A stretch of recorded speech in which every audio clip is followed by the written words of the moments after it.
Disclaimer, I do not dislike CinemaSins, and that is not a lie. For my next Everything Wrong with CinemaSins video, I'm going to be saying the video on Lightyear. Enjoy, everyone. Eye injuries. So, you again didn't say X seconds of logos here, but this shows that you still want to start almost every video by sending opening logos. Setting up the bullshit concept of your movie by making me read something. Jeremy points out things on the screen cliche. Wait, this is that movie? Andy must have flipped out when he saw a movie that opened by not only mentioning him by name, but also telling him what he was getting for Christmas the next year. No wonder it's his favorite movie. Firstly, Andy didn't get Buzz for Christmas in the first Toy Story, he got him for his birthday, and you're literally showing that on the screen here. Secondly, this opening text is just supposed to be shown to us, the audience, and Andy wouldn't have seen it in the Toy Story universe. In your sci-fi movie on an empty starfield cliche.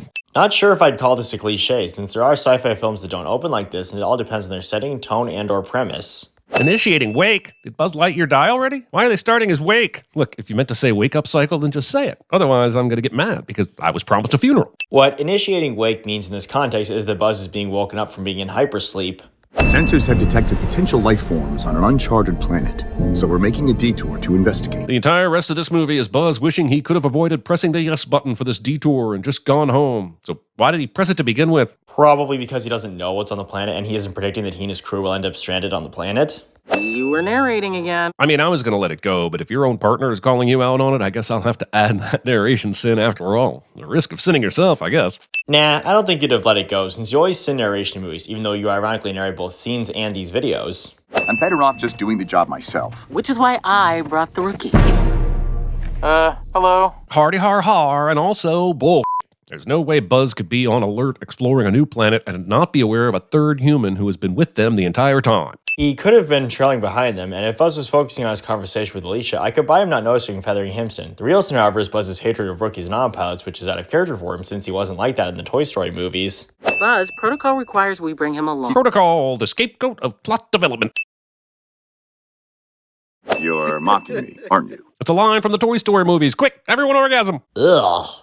Mines! That have waited until now to attack us for reasons. Bugs! That have waited until now to attack us for reasons. And they're likely being attacked now as a way for the film to both create suspense and start up one of the main conflicts of the story.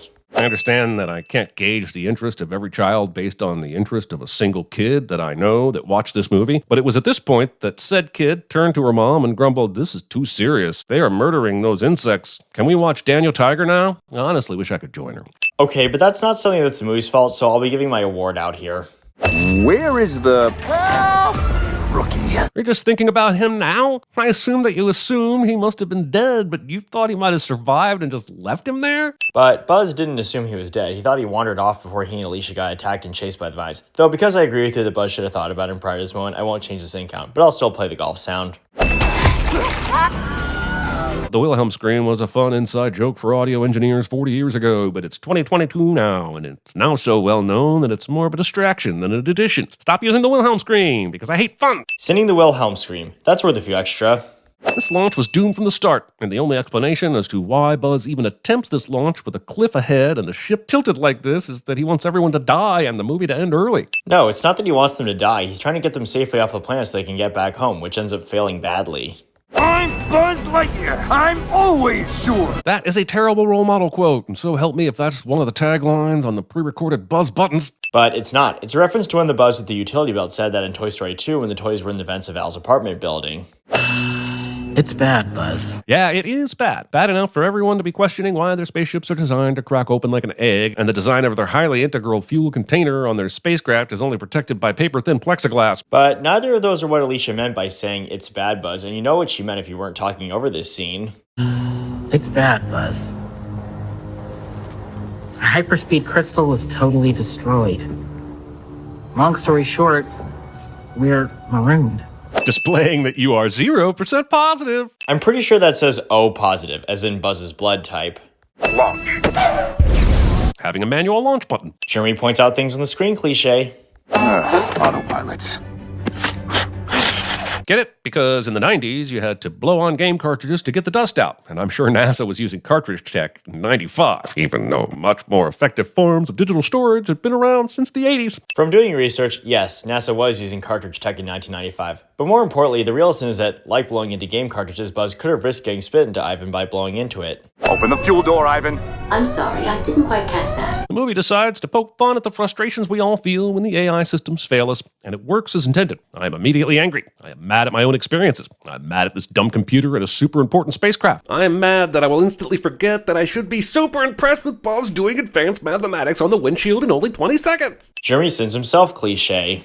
Also, in a situation that's dependent on precise timing, all of this comedic back and forth should result in all those math equations Buzz just did being null and void. And honestly, there isn't a Buzz survives this strong enough for this scene. But since Buzz is the main character, we already know he'll survive this. There's a manual fuel cell eject button, but you had to command Ivan to open the fuel door? How are those two things not connected? Maybe because the button only does the ejection and doesn't open the fuel door? What happened? Time dilation. A concept that's been well established in science fiction and even science fact since the 20th century, and yet somehow we had never even thought of or prepped for. There is a difference between knowing of and experiencing time dilation, Jer. Probably the most confusing part of this movie is that they ask us to believe that Andy watched this and opted for a Buzz Lightyear figurine rather than a robot cat. Agreed. That's another reason why this film doesn't feel like it fits with the Toy Story universe, since Socks is never mentioned in those films. You don't have to do this. It's true, he doesn't, and yet the movie will try and make us feel like he does, and drive tension from it, before admitting he doesn't at the end of the movie. And so I will continue to feel the pointlessness of it all in the depths of the darkness of my soul. But this is a flaw of Buzz, not the film itself, since he feels like he needs to get everyone off the planet before he changes his mind in the climax. People are starting to forget Space Rangers ever mattered. Well, isn't that an education problem? It's only been 4 years since they woke up out of their spacey sleep to survive on a dangerous planet. They launched deceleration rings into space for space travel in that time. How are we supposed to believe they'd forget about the Space Rangers so quickly? 4 years is quite an amount of time to take a program for granted.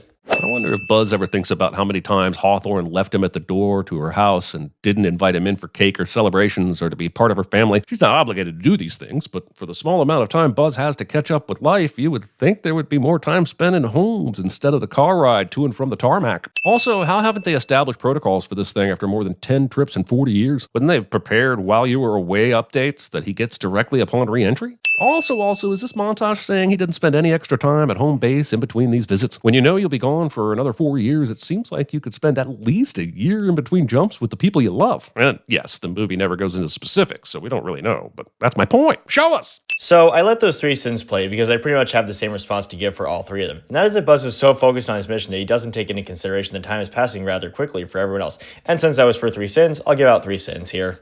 To infinity. And beyond. That's some really impressive predictive timing by Alicia on knowing exactly how long the editors would milk the teat of sentimentality on that one, wasn't it? Seeing that sad moment, that's worth a few extra. Razor shield. Pretending your antagonist's actually good plan is not actually good. But it's just Buzz that thinks it's not a good plan since he's still determined to finish his mission to get everyone off the planet. We're sitting ducks here. Allow me. Yow socks thumb driving up. Nope, we aren't being introduced to Socks at this part of the film, so this doesn't count as a Deus Ex Machina. As I watch yet another space launch filled with ship close-ups and button mashing, I am learning something about myself. I am not the close-up shot. Chit chat. In this chitty chat chat. In this Is removing the core just like common procedure after flying one of these things? What possible reason would he need that in his hands right now except that it conveniently doesn't get taken with the ship? that one. Somehow the sensors avoided warning Buzz about the presence of another massive spacecraft in its trajectory because it's been designed for ultimate drama. Yeah. So. I just love that Zurg was like, hey guys, I know it might take a bit of extra work, but can we really go all out with the magenta lighting accents on my stasis pod? So, sinning something you like? Wait, how do you know about Operation Thunderspear? Operation Thunderspear was A, the original name for the Free Britney movement, B, Marvel's code name for their unannounced Jasper Daniels Thor team-up, C, a spicy Albanian cola drink, or D, the only way I could get my college girlfriend through the gates to the fabled city of O. Chitty chat chat. Chit chat. I'm not trained with this weapon. This bumbling group of idiots will wait until the middle of a fight to take their helmets off because they know the script said it's now time for the audience to know they are a bumbling group of idiots. Or they haven't received their full training yet. Who are you? We're the Junior Patrol, at your service. Right. I'm gonna need more information. You pronounced exposition wrong. Transparent whiteboards. Pointing things out on the screen. Star Command Code 2709.3 forbids me from placing unqualified personnel in harm's way. And yet there are 3 civilians and a robot cat in this vehicle that are surely in harm's way. Also 2709.3. So the star command codes have decimal points, but the star dates are just whole numbered years. I may never get over the star date thing. It honestly is the worst f***ing part of the movie. Nah, I'd argue there are worse things in this film, such as Buzz not being like the Buzz from the Toy Story films or the twist with Zurg, the latter of which didn't really make sense to me the past 2 times I watched this movie. I guess there isn't an issue with bugs anymore. Are they like Paul Atreides, just walking on the dunes with zero concern about whipping up the local bugs into a frenzy? Arbitrary movie reference. Wait, the timer. They don't know about the timer. Buzz forgot to tell them about the timer? No, that did it on purpose to murder them all, and nothing can convince me otherwise. No, he just simply forgot to tell them about the timer. This isn't working! She says, well, the thing they are doing is currently working. Yeah, but it's not working as well as it should, though, so... Prostate exams. Now be careful, because these things combine if they touch. Well, that's just a stupid feature to design into them. So, are you gonna tell us why? Or... We got you. It's a metaphor. Get it? Do you get it? Yeah. Recalibrating. 1. Corrupted file restored. I believe you mean to say one conveniently timed corrupted file restored. Sin inconveniences, something needed so that movies can happen. Socks lights a path that is already lit by other lights, and I'm beginning to wonder if anything that is happening during this entire movie actually makes any f***ing sense. Well, the lights that aren't from Socks aren't that bright, so they therefore need him to guide them forward with his lights. Cool, a dysfunctional arm panel that fires up to 10 robots, but actually only 6, no, wait, maybe 8. Does this movie care about anything? Jeremy yells at the screen cliche. By the end of the sequence, we'll have droids joining the fight and dying in the fight until only one droid remains, except by my count. We might lose them in the fire geysers. And if not, I'm sure the RESs will take care of them. Arbitrary movie reference. 90% complete! Because every action scene needs an arbitrary countdown in it. How else would we ever feel any tension? That's not really the case with every action scene I've seen in movies. I don't understand. Oh, I'm sure it makes complete sense. The movie will get to explaining it shortly, and I'm confident that it will in no way just be a final act twist for twist's sake that invalidates all of the story work so far. Agreed. While I think this is a decent film overall, the twist of Zurg being an older Buzz from the future was honestly a pretty weak twist. Robots can't quite say Buzz, so around here I'm just Zurg. Well, isn't that the most bullshittiest retroactive continuity bullshit to ever be shit out by a bull? And I again agree, so I'll remove another sin here. If we can use this crystal to go forward in time, why not use it to go back? Because that's not how it works, dumbass. It's a good plan. It is not. So both of those sins were just Jeremy yelling at the screen, so I'll add 10 sins here instead of the usual 5. No, Buzz. I'm sorry. Do you ever wonder how many internal meetings there are for this villain snaps his fingers and something specific happens to go so smoothly in every movie? Like, are there different types of snaps that do different things? Who cares? You're showing me the pen again? This is the 3rd time. There has to be a new term for beating us over the head with foreshadowing. Forebludgeoning? Yeah, that works. They're forebludgeoning us so hard with Chekhov's pen here that I'm worried the audience has a foreconcussion by now. Well, if the pen's in the film, it has to serve a purpose, as Chekhov's gun states, so you're just pointing out a writing tool and dinging the ding. Just tell me where the crystal is. You mean the one sitting right there by Buzz on the console that you were just staring at a moment ago? Misspelling Zurg here, despite it being spelled right in earlier sins. Oh, nice. Do you need a pen?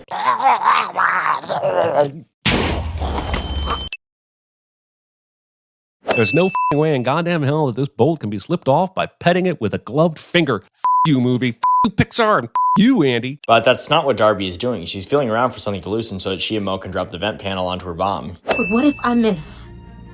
Don't miss. Thanks, Socks. Big help. You are literally a computer with all sorts of computation power. Go choke on a metal hairball and die, you frivolous fabricated feline. Saying that about the best character in the film. I always hesitate to throw he survives this into a movie like this, but I don't care if you're an animated sci-fi action movie. If you slam a character into a solid metal object this hard, you leave me no choice. But like I said before, Buzz is the main character, so of course he won't die. I'm not sure how many new holes this movie has torn physics, but it continues to f*** it in every single one of them. This isn't our reality. For the first time in a long time, I feel like I am home. So all the trauma you caused yourself and so many others desperately trying to accomplish your mission is now pointless and moot? Good times. Or Buzz has realized he was wrong and has accepted the planet as his home. Lightyear! Roll credits. But the film's title is referring to Buzz's last name, so it has to be said, and it would be an actual CinemaSin if it never was. I already have my team. I mean, sure, choose the team you just haphazardly survived with based on necessity alone. But why dismiss an elite group entirely? Surely there was room on the squad for one or two of the best to sort of help the derp squad along? Because throughout the movie, Buzz was refusing to work with Izzy and her team because he felt only he could carry out the mission successfully, and now he's found the value in his new friends and teammates, so why wouldn't he give them a chance and work with them? To infinity?